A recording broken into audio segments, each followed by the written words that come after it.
귀한 찬양 감사합니다. 우리 안성아 집사님께서 이렇게 큰 재능을 가지고 대곡을 부르실 줄은 꿈에도 몰랐습니다. 하여튼 귀한 감동으로 하나님께 영광 돌려주셔서 감사합니다. 이 코로나 바이러스 속에서도 주님의 은총이 충만한 안식일이 될 수 있기를 진심으로 바랍니다. 제가 지난 어저께 어떤 한 목사님이 금요일 날 안식일을 맞이하기 전에 한 글을 보내주셨는데 이 글이 참 감동이 되어서 여러분들과 함께 좀 나누고자 합니다. 이런 글이 있습니다. 그는 누구인가? 그는 공중의 권세를 잡은 자이며 전염병과 질병을 퍼뜨리고 우리의 길을 방해하고 우리에게 방해가 되도록 일을 늘어놓는다. 그러나 우리를 방해하고 멸망시키려고 하는 바로 그 일을 하나님은 받아서 우리의 유익이 되도록 만드신다. 모든 일이 유익하게 된다. 그래서 자주 이런 노래를 부른다. 선한 일, 악한 일이 일어나나 나에게는 모든 일이 선할 뿐 모든 일에 당신이 있고 당신 안에 모든 것이 있으니 안전할 뿐입니다. 1891년 회보라고 하는데 아마 대총의 회보가 아마 이렇게 돌면서 나온 한 글이었던 것 같습니다. 여러분, 사단이 아무리 우리에게 재난을 일으키고 우리에게 어떤 안 좋은 일들을 만들어 간다 하더라도 하나님은 그 일을 받아서 어떻게 하신다? 우리에게 유익이 되도록 하신다고 하는 겁니다. 그래서 모든 일이 유익하게 되기 때문에 우리는 항상 감사해야 된다고 하는 것입니다. 여러분, 이 사실을 믿으시고 언제나 하나님과 동행하는 그런 믿음을 가지고 이 상황에 맞설 수 있게 되기를 간절히 바라겠습니다. 지난주 안식일에는 이 마지막 시대의 생존 전략에 대해서 엘리야에 대한 어떤 이야기를 통해서 말씀을 나눴는데요. 오늘은 우리의 생존만이 아니라 이 마지막 시대에 우리에게 맡겨진 사명에 대한 이야기를 엘리야의 그 갈멜산 대결 이야기를 통해서 함께 좀 나누어 보도록 하겠습니다. 여러분, 이 엘리야 시대에 왜 비가 내리지 않는 사건이 벌어졌을까요? 하나님 보시기에 이스라엘 백성이 말을 안 들으니까 그 상황에 이 녀석들을 어떻게 좀 혼내줄까 하고 이제 생각을 하는데 갑자기 엘리야가 비를 내려주지 마세요라고 기도해서 그래서 하나님께서 비를 막으셨을까요? 네. 여러분, 하나님은 절대 그렇게 일하는 분이 아닙니다. 우리 하나님은 세상 잡신들처럼 즉흥적으로 어떤 기분과 감정과 느낌에 따라서 어떤 사건이 벌어지게 하도록 하는 분이 아니라고 하는 것입니다. 하나님은 하나님께서 약속하신 말씀에 따라서 세상과 국가를 인도하시고 그리고 오늘 우리를 인도하고 계신다고 하는 것입니다. 그래서 오늘 우리가 하나님과 동행하기 위해서 또 하나님의 시선을 가지고 세상을 바라보기 위해서 늘 하나님께서 주신 매 시대와 상황과 형편을 해석하는 말씀을 매일 듣고 매일 찾고 매일 연구해야 되는 거예요. 굉장히 중요합니다. 당시 열왕기상 17장에 벌어진 이 대가뭄 사건은 이미 600년 전에 신명기에 기록된 그 약속되어지고 예언되어지고 하나님께서 그 이스라엘 백성들에게 언약하신 그 말씀이 이 땅에 이루어지고 있는 사건이었어요. 네.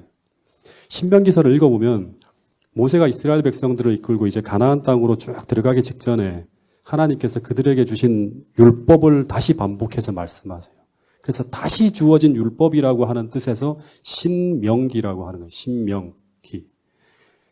그 언약의 말씀은 이 모세가 계속 들으라, 지키라, 순종하라 하는 말을 수도 없이 반복하면서 이제 가나안으로 들어가는 이스라엘 백성들에게 신신당부하듯이 그들과 하나님 사이에 언약을 잊지 않고 끝까지 지킬 것을 호소하는 이야기가 신명기 이야기의 거의 대부분이에요. 근데 왜 그것을 지켜야 되는가 하면 하나님과 그들 사이에 언약이기 때문에 지켜야 되는 거예요. 언약. 네. 다시 말해서 그 언약이 깨어지면 하나님은 그들과 함께 하실 수가 없어요. 네. 신명기 28장에 보면 이제 요단을 건너가 살아갈 이스라엘 백성들의 삶에는 두 가지의 길이 그들 앞에 놓여져 있다고 합니다. 하나는 언약되어진 축복의 길이고 또 하나는 언약되어진 저주의 길입니다. 네. 두 길. 다시 말해 두 가지의 길이 이스라엘 백성들 앞에 이제 놓여져 있는 거예요. 선택하면 되는 거예요. 네. 이것은 예언이자 약속이고 하나님께서 일하시는 공식이에요. 이후 이스라엘 백성들의 역사는요, 정확하게 이 예언에 따라서 약속대로 이루어져 가는 걸 볼 수 있습니다. 그래서 그 예언을 놓고 비추어서 여호수아서, 사사기, 역대기, 모든 역사가 다 거기에 일치해서 쫙 흘러가요. 그 예언에 따라서. 예. 그래서 모세오경을 연구하지 않으면 왜 이런 일이 벌어지는지는 우리 몰라요. 예. 당시 이스라엘 역사 속에서. 여러분, 그 축복의 길이란 어떤 길인가 하면 오늘 우리까지도 유효한 길이에요. 축복의 길이란 어떤 길인가 하면 한마디로 하면 하나님께서 함께 하시는 길이에요. 즉 하나님의 돌보심과 보호하심 속에 살아가는 길이고요. 그리고 그 반대로 저주의 길이란 어떤 길인가? 하나님께서 함께 할 수 없는 길이에요. 언약이 깨어졌으니까 함께 할 수가 없는 거예요. 즉 하나님의 보호하심과 돌보심이 거두어지고 있는 길이에요. 근데 그 당시 이스라엘 백성들에게 하나님께서 함께 하시는 증거 중에 하나가 무엇인가 하면 제일 중요한 게 뭔가 하면 이스라엘 백성들의 그 살아가는 그 팔레스타인은 물이 부족해요, 늘. 그래서 하나님께서 그들을 축복하신다고 하는 하나의 증거가 뭔가 하면 때를 따라 비를 내려주시는 거예요. 때를 따라 이른 비와 늦은 비를 쫙쫙 부어주는 거예요. 때를 따라. 하나님의 언약하에 있을 때 한 번도 이 약속은 빗나간 적이 없다. 한 번도. 그들이 하나님 앞에 충성하고 있을 때는 단 한 번도 때에 따라서 비가 내려가는, 비를 내리는 것이 이게 이스라엘 백성들과 하나님이 언약했기 때문에. 근데 만약 그들이 하나님의 언약을 깨트리고 살아가게 되면 그러면 하나님의 돌보심과 보호하심이 사라지게 되고 그리고 그것이 눈에 보이도록 드러나는 현상 중에 하나가 무엇인가 하면 바로 당시에 비가 내리지 않는 거예요. 근데 당시 북방 이스라엘에는 3년 동안 비가 내리지 않고 있어요. 지금. 이건 성경을 통해 해석을 해야 돼요. 그들이. 그리고 당시 북방 이스라엘 백성들의 형편을 보면 하나님과 언약한 하나님 나라의 왕인 아합이 어떻게 하면 타락해요. 그리고 이방 나라의 공주와 결혼을 하는 거예요. 우상 숭배자인 이세벨과 혼인을 하였고 더하여서 바알을 섬기는 선지자 800명이 이스라엘로 들어와서 막 그들이 모든 산당을 허물고 바알 제사를 드리고 있는데 이것을 다 용납하는 거예요. 그 나라가. 용납하는 거예요. 하나님 나라. 그야말로 언약이 깨어져도 완전히 깨어지고 그 나라가 배도로 나가고 있는 거예요. 하나님이 가만히 있을 수가 없죠. 그래서 신명기 28장 공식에 대입하면 이런 상황 속에서 어떤 일이 벌어질 거라고 하나님께서 예언을 하고 있는가 하면 신명기 28장 20절에 보면 내가 악을 행하여 그를 잊게 되면 잊는다고 하는 것은 하나님과의 언약을 이스라엘 백성들이 잊어버린 거예요. 그들이 어떤 존재인지를 잊어버린 거예요. 그들의 정체성을 완전히 잊어버린 거예요. 이 마지막 시대에 나온 백성이 어떻게 살아야 될지 모든 예언을, 비전을 다 잊어버린 거예요. 그때 하나님은 당신의 백성들에게 너희들이 잊은 그 언약을 생각나게 하는 그 상황을 만들어 주시겠다고 하는 거예요. 그 중에 하나가 바로 뭔가 하면 여호와께서 내 머리 위에 하늘이 노치되고 그리고 땅은 철같이 될 것이며 여호와께서 비 대신에 티끌과 모래를 내 땅에 내리시리니 하는 상황이 벌어질 거라고 했는데 지금 그런 일이 벌어지고 있는 거예요. 그 600년 전에 예언된 말씀이었어요. 그리고 그래서 당시 이스라엘 백성들은 지금 이 가뭄을 보면서 이것은 분명히 신명기에 언약되어진 사건이고 이 사건이 벌어진 이유는 그들이 하나님을 떠나가고 있었기 때문에 벌어지는 사건이라는 것을 알고 이 사건을 통해서 그들은 다시 하나님께로 회개하고 돌아가야 한다는 것을 깨달아야 돼요.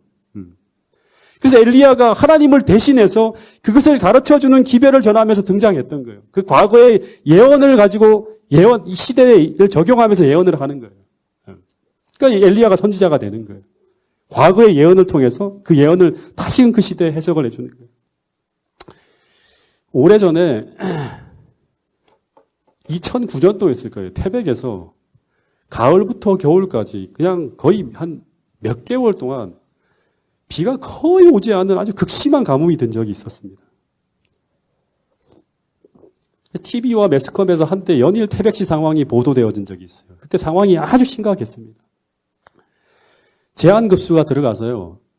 매일같이 물을 공급을 못하니까 딱 3시간만 오전 9시부터 12시까지 딱 3시간만 제한급수를 해요. 그리고 그래서 그때 모든 사람들은 막 그때 줄 대비해 3시간 동안 물을 다 틀어놓고 물을 받는 거예요. 그리고 고지대 같은 경우에는 아예 단수가 됩니다. 물이 끊어지는 거예요. 그래서 물 부족으로 하루 2번씩 소방차가 와서 급수를 해서 그 물을 받아가지고 생활을 하는데 그 고통이 이루 말할 수 없이 컸다고 합니다. 공중 화장실부터 엉망이 되는 거예요. 공중 화장실 들어갈 수가 없어요. 그리고 아파트마다 물이 자동 급수가 안 되니까 아파트에 사는 사람들이 소방차에 물을 받아서 그 층층 계속 올라가는 거예요. 그리고 더 힘든 것은 뭔가 하면 물이 부족하니까 집집마다 설거지감 이런 것들이 싱크대에 넘쳐나고요. 목욕은 아예 못해요. 목욕을 할 수가 없어요. 그리고 수돗물을 가지고 세수를 하고 난 다음에 그걸 가지고 걸레를 빨고 그 물을 가지고 다시 변기에 내리는 거예요. 그러니까 이 물을 몇 번을 거쳐 쓰는 거예요. 예.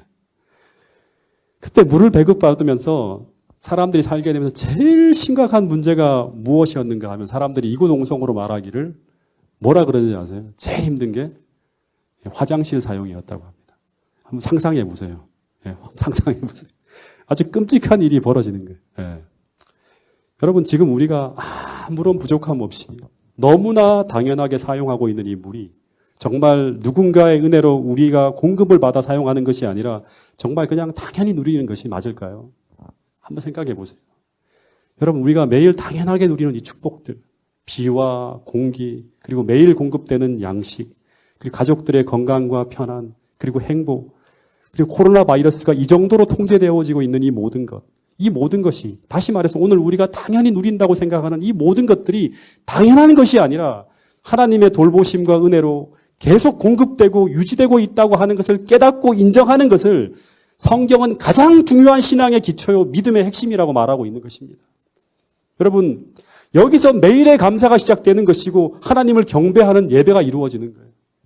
내 생명과 내 시간과 오늘 내가 누리는 모든 것이 다 하나님께서 주신 것이라고 생각하고 인정하는 사람들이 바로 일주일의 하루인 안식일을 예배하는 것이고요. 물질과 시간을 드리는 것, 이 모든 것들이 거기서부터 시작된다고 하는 것입니다. 이게 무너지게 되면 그 다음부터는 우리가 하나님을 예배할 수가 없는 거예요. 여러분 그때 태백에서 그 극심한 가뭄의 고통을 겪으면서 누구나 하는 말이 무엇인지 아십니까? 사람들에게 그동안 그 흔하게 공급되어졌던 물이 얼마나 감사하고 고마운지 그 물이 부족한 상황이 되어서야 새삼 깨닫게 되었다고 하는 것이 그 시절을 지나가는 그 많은 사람들의 이야기였습니다. 그런데 여러분 상황이 이 지경까지 가는데도 불구하고 북방 이스라엘이라는 나라에서는 그 어떤 하나님을 향한 돌이킴이나 그 어떤 회개의 움직임도 벌어지지 않는다고 하는 거예요. 3년 반을 가는데 이 사람들이 끝까지 버티는 거예요. 회개 운동이 벌어지지 않아요. 예. 여러분 니느웨 아시죠? 니느웨에서는 이 요나가 하루 만에 20만의 사람들이 왕부터 시작해 전부 다 죄를 무릅쓰고 회개하는 일이 벌어졌는데 3년 반이 가는데도 절대 꿈쩍도 안 하는 거예요. 예. 여러분 그때 하나님께서 3년을 끌다가 하나님께서 엘리야에게 이런 말씀을 주셨습니다. 열왕기상 18장 1절 같이 한번 읽어보겠습니다.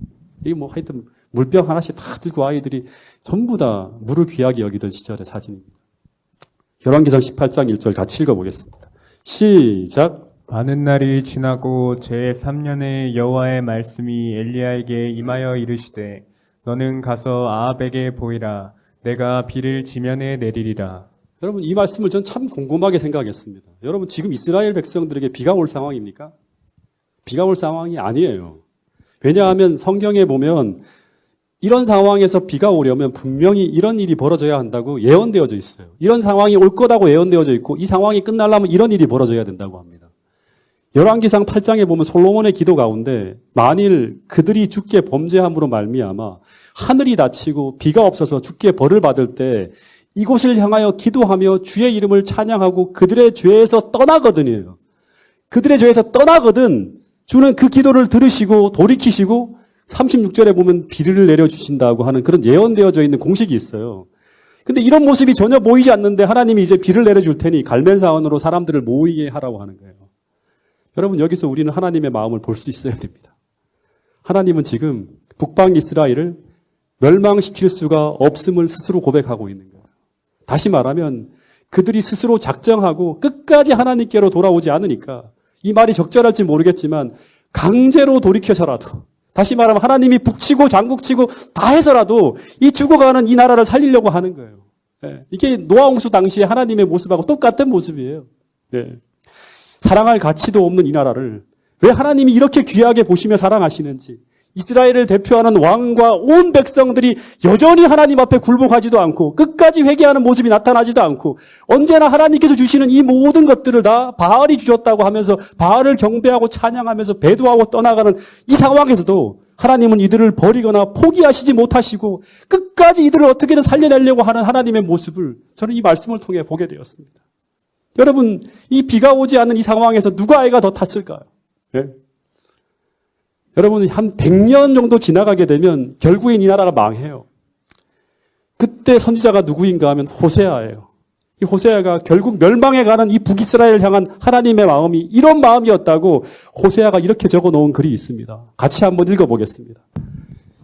호세아 11장 7절 8절 말씀입니다. 시작. 내 백성이 끝끝내 내게서 물러가나니 비록 그들을 불러 위에 계신 이에게로 돌아오라 할지라도 일어나는 자가 하나도 없도다. 에브라임이여 내가 어찌 너를 놓겠느냐. 이스라엘이여 내가 어찌 너를 버리겠느냐. 내가 어찌 너를 아드마 같이 놓겠느냐. 어찌 너를 스보임 같이 두겠느냐. 내 마음이 내 속에서 돌이키어 나의 긍휼이 온전히 불붙듯 하도다. 이 백성이 끝끝내 내게서 물러가노니 비록 그들을 불러 위에 계신 자에게로 돌아오라 할지라도 일어나는 자가 하나도 없어요. 그때 하나님이 뭐라고 하는가 하면 에브라임이 어찌 내가 너를 놓겠느냐. 이스라엘이여 내가 어찌 너를 버리겠느냐. 여러분 이 상황들하고 다 맞춰보세요. 이 이야기들이. 내가 어찌 너를 아드마같이 놓겠느냐. 어찌 너를 스보임같이 두겠느냐. 내 마음이 내 속에서 돌이키어 나의 긍휼이 온전히 불붙듯 한다. 미칠 것 같은 거예요. 하나님. 3년 반 동안 재앙이 내리는데도 이 사람들은 안 돌아와요. 끝까지 결심하고 물러가는 거예요. 그래서 이 재앙과 이 재난의 목적은 북방 이스라엘을 완전히 멸망시키려고 하는 것이 목적이 아니라 이 재난을 통하여 북방 이스라엘이 회개하여 하나님께로 돌아오게 하는 것. 이것이 하나님의 목적이었습니다. 그래서 이 이스라엘 백성의 생존이 어려워지는 상황이 다다르자 다시 말하면 한계 상황이 가는 거예요. 이제 막 더 이상 이거 재난을 끌고 가면 다 죽는 거예요. 그래서 하나님께서 이제 스스로 비를 내릴 준비를 긴급하게 서두르기 시작하면서 엘리야를 보내신 거예요. 오래전에 이제 아마 안식일이었던 것 같아요. 교회에서 예배 준비를 하면서 막 번잡하게 움직이는데 이 다인이가 자기 방에서 씩씩거리며 앉아 있는 거예요. 성주와 엄마는 식탁에서 밥을 먹고 있는데 다인이는 자기 방에 들어가서 쫄쫄 굶고 있는 거예요. 그 이유는 뭔가 하면 다인이가 오빠랑 다투다가 엄마에게 야단을 맞고 틀어져 갖고 자기 방에 들어가서 엄마에게 항의하면서 꼼짝도 안 하고 있는 거예요. 근데 얼른 밥을 먹고 예배 준비를 해야 되는데 끝까지 돌이키지 않고 엄마 말 안 듣고 버티고 있는 거예요. 근데 이러다가는 다인이가 밤을 굶는 것은 물론이고 이제는 매가 들어가야 될 형편이 다가오고 있는 거예요. 공권력이 이제 개입해야 되는 거예요. 그러면 이 행복해야 될 안식일에 다인이가 울며 불며 마음의 상처를 입을 것이 분명하고 그러면 다인이에겐 이 안식일이 엉망이 되어버릴 것이 당연한 거예요. 하루 종일 뭐 예배고 뭐고 그냥 뚱해서 하루 종일 보내는 거예요. 그렇다고 이 아이의 잘못을 그냥 없던 것으로 할 수는 없는 거예요. 반드시 엄마와 오빠에게 잘못을 구하고 용서를 받아야 되는 절차가 필요한 거예요. 그래서 제가 어떻게 했는가 하면 전혀 엄마에게 용서를 빌 움직임이 보이지 않는 이 다인이의 방으로 쳐들어가서 다인이를 강제로 끌고 나오다시피 해서 엄마 앞에 딱 세우고 용서를 빌게 해서 밥을 먹이고 교회로 강제로 데려간 적이 있습니다. 근데 이 비슷한 일이 지금 이 북방 이스라엘에서 벌어지고 있는 거예요. 하나님께서 이스라엘 전체를 강제로 이제 동원하는 거예요. 모이게 해서 스스로 개혁을 주도해 나가기 시작하는 거예요. 그게 그 열왕기상 18장부터 벌어지는 일이에요. 이런 이 사건이 2번 있었어요, 성경에서. 그 한 번은 또 나중에 한 번 더 제가 설명해 드릴게요. 그래서 하나님이 엘리야를 시켜서 아합에게 나타나서 이런 명령을 전달합니다. 몇 월, 며칠, 몇 시까지 모든 이스라엘 백성들이 볼 수 있는 어디로 집결시키라? 갈멜산으로 불러 모으라고 하는 거예요. 그리고 그 갈멜산으로 바알과 아스타로 선지자 850명을 전부 다 불러 모으게 하는 거예요. 그리고 그 드디어 갈멜산 꼭대기에서 엘리야와 바알의 선지자가 신의 이름을 걸고 자신들이 믿는 신의 이름을 걸고 자신들의 믿는 신을 대신해서 싸움을 벌이는 거예요. 이 싸움은 뭔가 하면 누가 믿는 종교가 참 종교인지를 판결하는 거예요. 근데 이 갈멜산을 보면 이 산 꼭대기, 산 밑으로 전부 다 평지예요. 그러니까 이스라엘 백성들이 위에서 무슨 일이 벌어지는지 다 볼 수 있는 이 넓은 평야가 펼쳐져 있는 곳의 한 산이라고 합니다. 멀리까지 조망이 되는 거예요. 근데 이 갈멜산에서의 대결은요, 이제 나중에 우리가 공부하게 되겠지만 계시록 16장에 보면 이제 7 대접 재앙이 나오는데요. 6번째 대접 재앙에서 등장하는 한 전쟁을 표상하고 있습니다. 그 전쟁의 이름이 무슨 전쟁인지 아십니까? 네. 그 전쟁. 마지막 시대에 이 전쟁이 이 두 무리로 세상이 쭉 나누어지다가 완전히 두 무리로 나누어지고 난 다음에 이 두 무리 간에 전쟁이 벌어집니다. 이 전쟁이 끝나고 난 다음에 예수님이 재림해요. 그래서 인류 최후의 전쟁이라고 하는 거예요. 지금은 그 두 무리를 지금 가르고 있는 거예요. 하나는 하나님의 인으로, 하나님의 백성으로, 또 한 무리는 짐승의 표를 받는 또 다른 세력으로 이렇게 쭉 모아지는 거예요. 그 전쟁을 뭐라 그러죠? 바로 아마겟돈 전쟁이라고 하는 거예요. 예. 그래서 이 전쟁 후에 그 다음 7번째 대접 재앙에서 바벨론이 무너집니다. 세 갈래로 그 도성이 쫙 갈라지고 그 다음에 예수님이 재림하는 장면이 나옵니다. 근데 이 계시록 16장 13절에 보면 이곳에 등장하는 악의 군대는 이제 용, 짐승, 거짓 선지자 이 세 그 무리로 연합체를 형성하는데 이들이 어떤 일을 하는가 하면 이적을 행하면서 온 천하 왕들에게 가서 하나님 곧 전능하신 이의 큰 날에 있을 전쟁을 위해서 온 세상 사람들을 다 모으는 모습이 나옵니다. 예. 근데 얼마나 많은 세력이 모이는가 하면 계시록 12장 17절에 보면 계시록 12장 17절에 보면 성경들이 빠졌네요. 용이 분노하여 돌아가서 여자의 남은 자손 곧 하나님의 계명을 지키며 예수의 증거를 가진 자들로 더불어 싸우려고 어디 위에 섰다 그러죠? 용이 바다 모래. 그러니까 바다 모래라고 하는 엄청나게 많은 사람들이 다 몰려드는 거예요. 그리고 온 세상 사람들이 이 말씀처럼 용과 짐승을 따르면서 여자의 남은 자손을 핍박하는 그 무리에 가담하게 된다고 하는 겁니다. 근데 그 세상 사람들이 다 모이는 장소가 어디인가 하면 계시록 16장에 보면 히브리어로 아마겟돈이라고 하는 거예요. 히브리어로 아마겟돈이라고 해요. 히브리어로. 그 아마겟돈이라고 하는 건 헬라어로 쓰여진 거잖아요. 신약이니까. 히브리어로 아마겟돈이라고 하니까 이거 히브리어 말을 헬라어로 음력을 한 거예요. 그래서 이 히브리어 단어 아마겟돈이라고 하는 것이 무엇인가를 이렇게 학자들이 연구해 봤더니 이거는 하르 무기또라고 하는 단어를 아마겟돈으로 번역한 것이라고 생각을 해요. 하르 무기또는 뭔가 하면 무기또의 근처에 있는 하르 산이에요. 무기또 근처에 있는 산. 무기또 근처에 있는 산은 갈멜산이에요. 갈멜산. 예. 그래서 우리가 종말에 벌어지는 선악의 대쟁투의 마지막 최후의 전쟁을 연구하기 위해서는 열왕기상 18장 갈멜산에서 벌어지는 싸움인 이 갈멜산 대결을 연구해야 된다고 하는 것입니다. 여러분, 이 계시록 16장 갈멜산의 대결 어떻게 보면 인류 마지막 때 벌어지는 선악의 대쟁투의 마지막 최후의 전쟁인 이 아마겟돈 전쟁은 열왕기상 16장에 벌어지는 이 갈멜산 대결과 아주 유사한 그 국면으로 흘러가는 걸 볼 수 있습니다. 이 전쟁을 이끄는 중심 인물로 그 악의 편에서는 누가 등장하는가 하면 이세벨이라는 여자가 중심 인물로 등장합니다. 근데 실제 계시록에도 이 전쟁을 이끄는 중심 인물이 누구인가 하면 타락한 여자인 계시록 17장에 음녀가 등장해요. 이세벨 음녀 똑같이 같이 나타나는 걸 볼 수 있습니다. 그리고 이 온 세상은 이 음녀가 주는 포도주와 독주에 취해서 이 여자를 따라가고 있습니다. 이 포도주와 독주는 뭔가 하면 거짓 기별이에요. 마찬가지로 갈멜산에서 악의 편에 선 모든 무리들은 이 이세벨이라는 여자가 주는 이 거짓 기별에 취해서 그를 따라 다 모여들고 있는 거예요. 비슷한 패턴이 계속 전개되는 걸 볼 수 있습니다. 그리고 그들과 맞서 싸우게 될 선의 편에 선 엘리야는 누구다? 혼자예요, 혼자. 예. 이 엘리야는 마지막 시대의 남은 무리, 여자의 남은 자손을 표상하는 거예요. 여러분, 오늘 우리가 바로 뭔가 하면 엘리야의 심령과 능력으로 마지막 시대에 악의 무리와 더불어서 하나님의 편에 선 군대로서 싸우고 이기고 난 다음에 하늘을 승천하게 되는 거예요.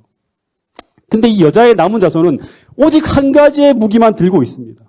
오직 한 가지. 그게 뭔지 아십니까? 엘리야가 뭘 들고 나가죠? 오직 한 가지예요. 그게 바로 뭔가 하면 하나님의 임재입니다. 하나님의 임재. 다시 말해 하나님으로 무장하고 이 전쟁에 참여하고 있는 사람이 바로 누군가 하면 엘리야예요. 그러기 위해서 그는 철저하게 두 가지 조건을 갖추고 있어야 돼요. 이게 하나가 뭔가 하면 계속 이 신명기 28장 이야기를 하고 있는데 언약을 지키고 있어야 돼요. 언약을 붙들고 나가야지만 하나님이 함께 하시는 거예요. 네. 신명기 28장에 하나님께서 함께 하신다고 하는 그 약속이 마지막까지 이어지는 거예요. 그래서 마지막 시대 하나님 백성들은 하나님의 계명을 지키고 있어야 돼요. 첫 번째는. 그리고 두 번째는 어떠한 순간에도 하나님의 돌보심과 함께 하심을 확고하게 믿는 예수의 믿음을 소유해야 되는 거예요. 네. 그래서 이 계시록 12장 17절, 그 다음에 계시록 14장 12절에 보면 성도들의 인내가 여기 있나니 그들은 무엇과 무엇으로 싸운다? 하나님의 계명을 지키며 예수에 대한 믿음을 지키고 그걸 가지고 싸운다고 하는 것입니다. 여러분 어쨌든 열왕기상 18장으로 돌아가면 드디어 정해진 그날 이스라엘 온 백성이 다 이 엄청난 사건을 보기 위해서 갈멜산으로 쫙 모여듭니다. 여러분, 이것은 종말에 모든 세상 사람들이 다 목격할 수 있도록 두 가지의 가르침이 온 세상에 가장 중요한 이슈로 알려지게 될 것이라고 하는 것을 표상적으로 보여주는 거예요. 다시 말하면 그들이 전하는 그 진리가 시험되어지는 날이 마지막 한 날 올 거라고 하는 거예요. 여러분, 이 엘리야는 그때 어떻게 이 800명의 바알의 선지자를 물리칠 수 있었는가 하면 계시록 16장을 보면요. 전부 저를 주목해 보세요. 굉장히 중요한 얘기들을 지금 여러분들과 함께 나누고 있는 겁니다. 계시록 16장에 보면 이 아마겟돈 전쟁에서 거짓 종교와 정치 연합체인 이 바벨론이 무너지기 시작할 때 그 시작에 어떤 일이 벌어지는가 하면 계시록 16장 12절 같이 한번 읽어보겠습니다. 시작. 또 여섯째 천사가 그 대접을 큰 강 유브라데에 쏟음에 강물이 말라서 동방에서 오는 왕들의 길이 예비되었더라. 예, 이 바벨론이 무너지기 시작할 때 어떤 일이 벌어졌는가 하면 그 시작에 보면 계시록 16장 12절에 보면 물이 마르는 것에서부터 시작됩니다. 물. 여러분 실제로 다니엘서 5장에 보면 그 기원전 539년에 바벨론이 고레스 대군에 의해 멸망할 때도 어떤 일부터 시작되는가 하면 유프라테스 강물이 마르면서 바벨론의 멸망이 시작되어집니다.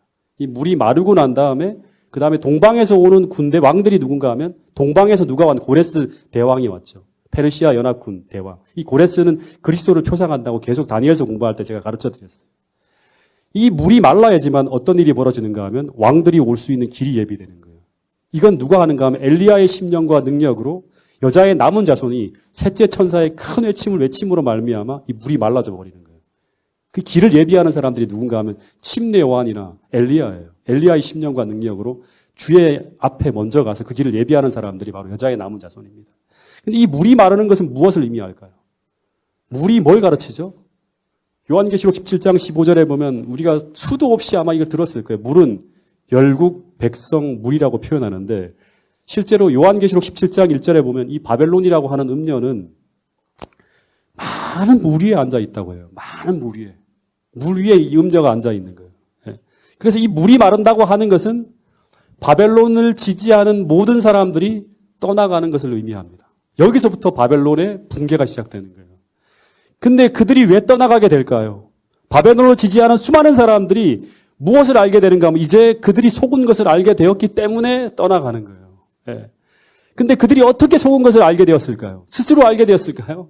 그렇지 않고 마지막 때 그들의 거짓을 폭로하기 위해서 전한 우리의 기별 때문에 그들이 자기가 속은 것을 깨닫게 돼요. 그 기별이 바로 뭔가 하면 셋째 천사의 큰 외침이라고 하는 거예요. 여러분 계시록 18장에 보면 우리가 셋째 천사의 기별을 큰 소리로 세상에 전하게 될 때 세상은 우리가 전하는 그 기별로 말미암아 온 세상이 화나게 되어진다고 예언하고 있습니다. 그때 바벨론을 지지하기 위해 모여든 수많은 사람들이 그 진리로 말미암아 그 지진을 초래하고 바벨론을 떠나게 될 때 유프라테스의 강물이 마르게 되는 것처럼 쫙 말라지는 거예요. 백성들이 다 사라지는 거예요. 그리고 난 후에 동방으로부터 오는 왕들의 길, 다시 말하면 예수님의 재림하는 길이 준비되어지고 예수님이 들어오시면 어떻게 되는 거예요? 바벨론이 무너지는 거예요. 바벨론이 다 무너지는 거예요. 그래서 일곱째 대접 천사가 그 대접을 쏟음에 바벨론이 세 갈래로 무너졌다고 하는 거예요. 세 갈래로 무너졌다고 하는 것은 용과 짐승과 거짓 선지자라고 하는 삼중연합체가 그대로 다 붕괴되어지는 걸 말하는 것입니다. 여러분 바벨론이 무너져야지만 그 다음 예수님이 재림하시게 되는 거예요. 그래서 바벨론을 무너뜨리기 위해서 오늘 우리에게 필요한 것이 무엇인가 하면 셋째 천사의 기별을 큰 소리로 외칠 수 있도록 하늘에서 내려오는 큰 권능, 다시 말하면 늦은 비 성령이 우리에게 임해야 된다고 하는 것입니다. 여러분 사도행전 1장 2장에 보면 거지에도 여자의 남은 자손이 등장합니다. 남은 무리가 등장하는 거예요. 그들은 십자가에 못 박힌 예수 그리스도를 유대와 사마리아와 땅끝까지 전해야 되는 사명을 부여받은 사람들이에요. 근데 그들은 소수이고 보잘것없고 그리고 그들은 유대교와의 싸움, 사마리아와의 싸움, 그 다음에 로마와의 싸움이 계속 그들 앞에 놓여 있는 거예요. 그래야지만 기별이 뚫고 나갈 수 있는 거예요. 그들을 둘러싸고 있는 이 방해가 엄청나게 큰 거예요. 근데 그들이 그 모든 것을 뚫고 나아갑니다. 그리고 그 진리로 온 세상을 화나게 할 뿐 아니라 천하를 어지럽히면서 복음을 전하고 있었습니다.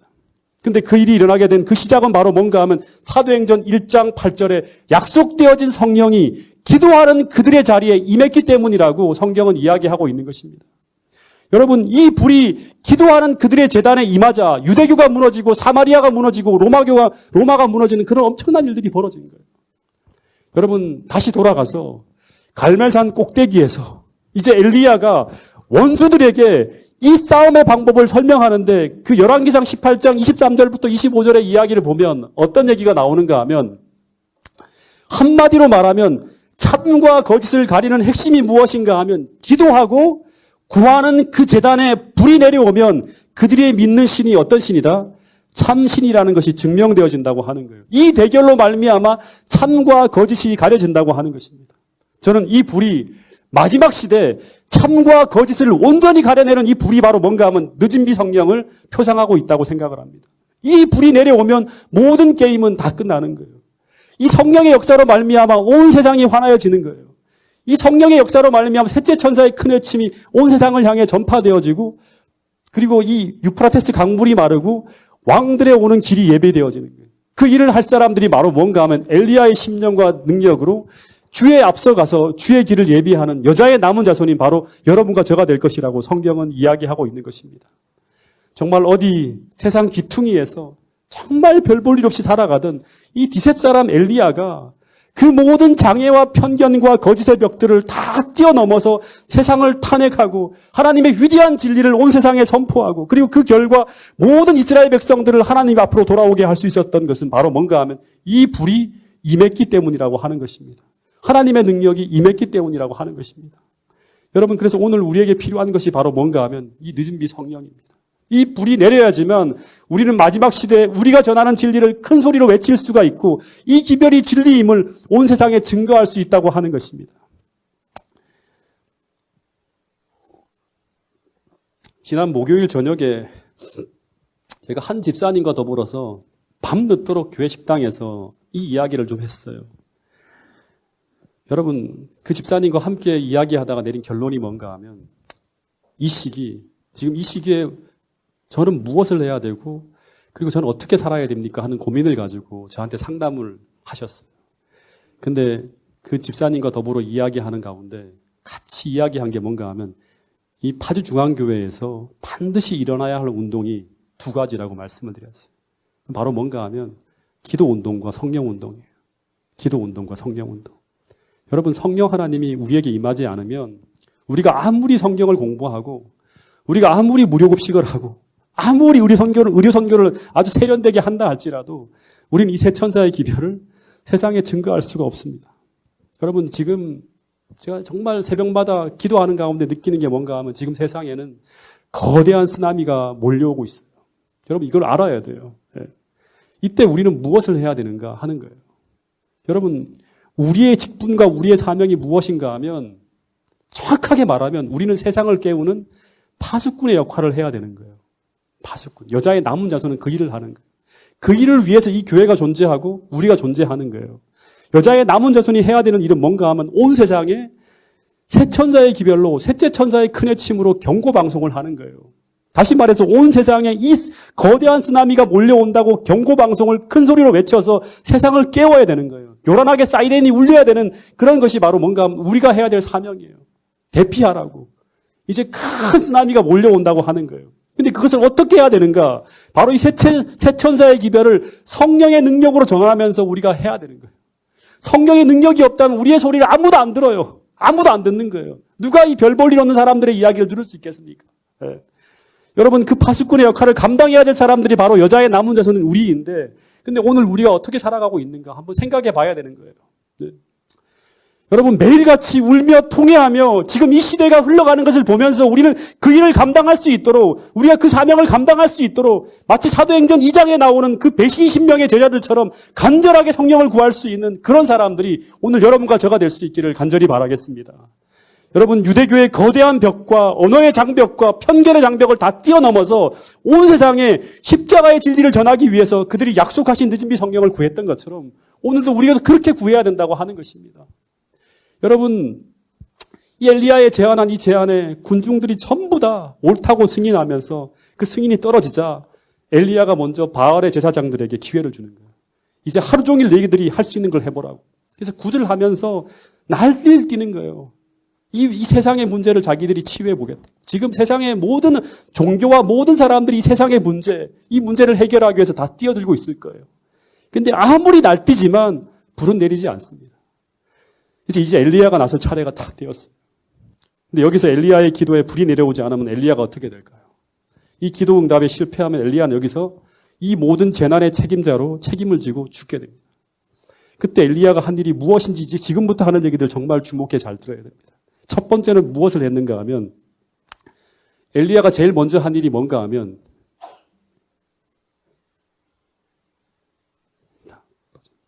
다 같이 펴보겠습니다. 열왕기상 18장 30절부터 32절에 그는 먼저 이것을 했다고 합니다. 같이 한번 읽어보겠습니다. 열왕기상 18장 30절부터 32절 말씀입니다.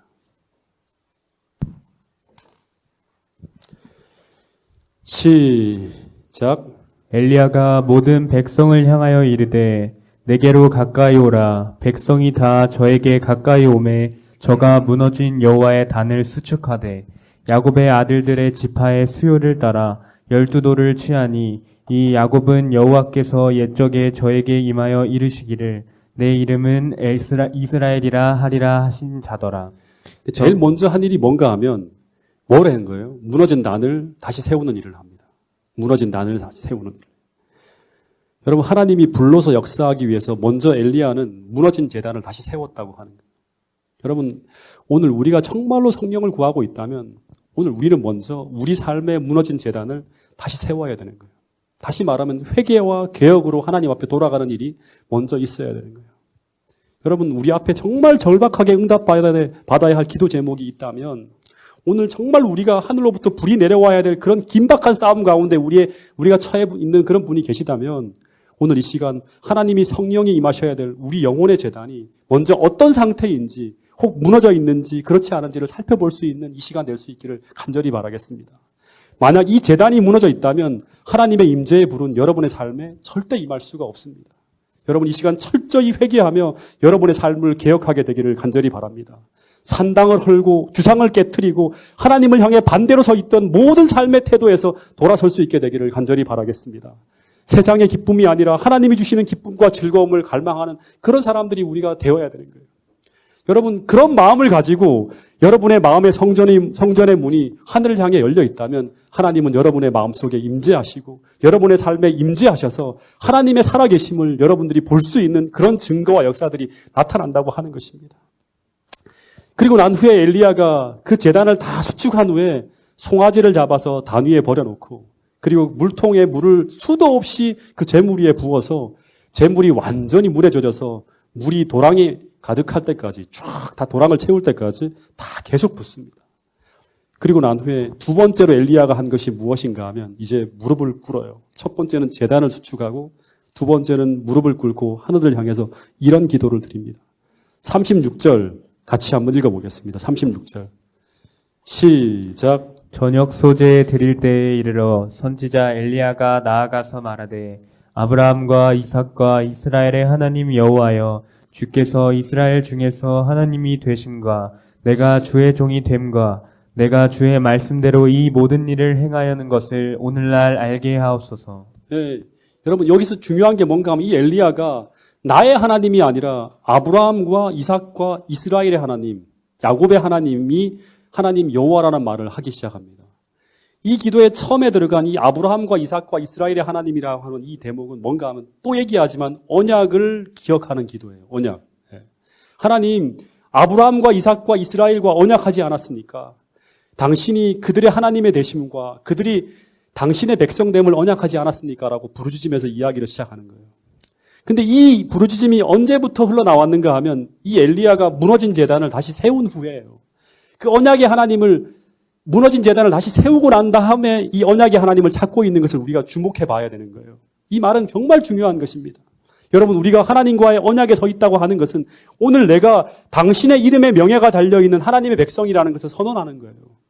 이 확신과 이 마음을 갖기 위해서 첫 번째 우리는 무엇을 해야 되는가 하면 하나님의 계명 위에 서 있어야 되는 거예요. 두 번째는 그 확신 속에서 우리는 예수의 믿음으로 이 기도를 할 수 있는 거예요. 그래서 이 여자의 남은 자손은 하나님과의 언약을 확신하는 가운데서 하나님께서 나를 돌보시고 나를 축복하시고 나를 인도하실 것이라는 확신 속에서 그 예수의 믿음으로 용과 맞서 싸우는 거예요. 그 사람들이 바로 누구인가 하면 여자의 남은 자손이 되는 거예요. 그리고 이 사람들이 어떤 기도를 하는가 하면 주께서 세상에서 하나님이 되심과 내가 주의 종이 됨과 또 내가 주의 말씀대로 이 모든 일을 행하는 것을 나를 통해 알게 해달라고 하는 기도를 하는 거예요. 그러려면 이 상황에서 어떤 일이 나에게 일어나야 하는가 하면 바로 하나님만이 하실 수 있는 일이 이 상황에서 벌어져야 되는 거예요. 다시 말하면 하늘에서 불이 내려와서 도저히 탈 수 없는 불가능한 재물을 다 태워야 되는 거예요. 재물뿐 아니라 도랑과 흙과 도랑에 있는 모든 흙까지 다 태워버려야 되는 거예요. 그것이 오늘날 어떤 것이 될 수 있는가? 도저히 바뀌지 않는 나의 품성이 변하는 거예요. 예. 도저히 해결될 수 없는 나의 건강의 문제가 회복되어지는 거예요. 도저히 해결될 수 없는 경제적인 문제가 하나님을 통해서 해결되어진 일을 경험하는 거예요. 주께서 내 인생에 역사하면서 나를 주도하시는 가운데 벌어지는 영광스러운 모습들이 나타나는 거예요. 그 모습을 온 세상이 나와 함께 보는 거예요. 여러분, 오늘 이 교회에 하나님이 계시다는 것을 온 세상이 보게 하기 위해서, 그래서 어떤 일이 벌어져야 되는가 하면 이 불이 내려와야 된다고 하는 것입니다. 다시 말해 성령의 바람이 불어야 된다고 하는 것입니다. 여러분, 그래서 저는 지금 이때 이 시기에 이 파주중앙교회는 기도운동을 벌여야 되고 성령운동을 벌여야 된다고 하는 것입니다. 정말 제가 너무너무 안타까운 것이 코로나 바이러스로 말미암아 우리가 시작하고 있는 이 기도운동과 성령운동이 중단되어지고 멈춰졌다고 하는 게 참으로 안타까운 일인데요. 오히려 하나님께서는 이 상황들을 역전시켜서 이 계기를 통해서 우리 모든 성도들로 하여금 소수의 무리만이 아니라 전 교회적으로 기도운동과 성령운동이 일어날 수 있도록 하나님께서 계기를 만들어 주실 것이라고 저는 믿습니다. 여러분, 그 성령운동과 기도운동 가운데 우리가 어떤 기도를 하게 되는가 하면 37절, 38절 말씀을 아주 큰 소리로 읽어보겠습니다. 엘리야의 심정과 능력으로 같이 기도하는 마음으로 이 성경절을 같이 한번 읽어보겠습니다. 37절, 38절 시작. 여호와여 내게 응답하옵소서. 내게 응답하옵소서. 이 백성으로 주 여호와는 하나님이신 것과 주는 저희의 마음으로 돌이키게 하시는 것을 알게 하옵소서 하매 이에 여호와의 불이 내려서 번제물과 나무와 돌과 흙을 태우고 또 도랑의 물을 핥은지라. 예, 그 다음 구절까지요. 시작. 이 보고 엎드려 말하되 여호와 그는 하나님이시로다. 여호와 그는 하나님이시로다 하니. 예, 이게 세상 끝에 온 세상이 우리가 셋째 천사의 큰 외침으로 온 세상을 화나게 할 때 이 교회가 바로 진리였고 무엇이 진리였는지를 온 세상 사람들이 다 보게 되는 것입니다. 이 불의 권능이 얼마나 강력했는지 번제물만 사는 것이 아니라 그 여파가 도랑과 모든 물과 흙까지 다 태워 삼켜버렸습니다. 여러분, 이런 어마어마한 하늘의 권능이 여러분의 삶에 또 이 파주중앙교회에 임하게 될 수 있기를 간절히 바라겠습니다. 이 불이 임하고 난 후에 어떤 일이 벌어집니까? 회중들이 다 하나님께로 돌아오게 되고 그리고 46절에 보면 큰 비가 임하게 됩니다. 이 비가 왔다고 하는 것은 무엇을 의미하는가 하면 신명기 28장에 이 복이 이스라엘에게 임했다고 하는 거예요. 예수님께서 임재했다고 하는 것입니다. 여러분, 이 파주중앙교회 모든 성도들이 다 함께 다른 어떤 것이 아니라 우리가 기도하며 우리의 삶을 하나님께로 돌이키는 그런 역사가 펼쳐지고요. 개혁운동, 회개운동, 기도운동, 성령운동이 펼쳐져서 이 마지막 시대에 하나님만이 하실 수 있는 일이 이 교회에 풍성하게 나타나는 그런 아름다운 교회가 파주중앙교회가 될 수 있기를 간절히 바라면서 오늘 말씀을 줄이도록 하겠습니다.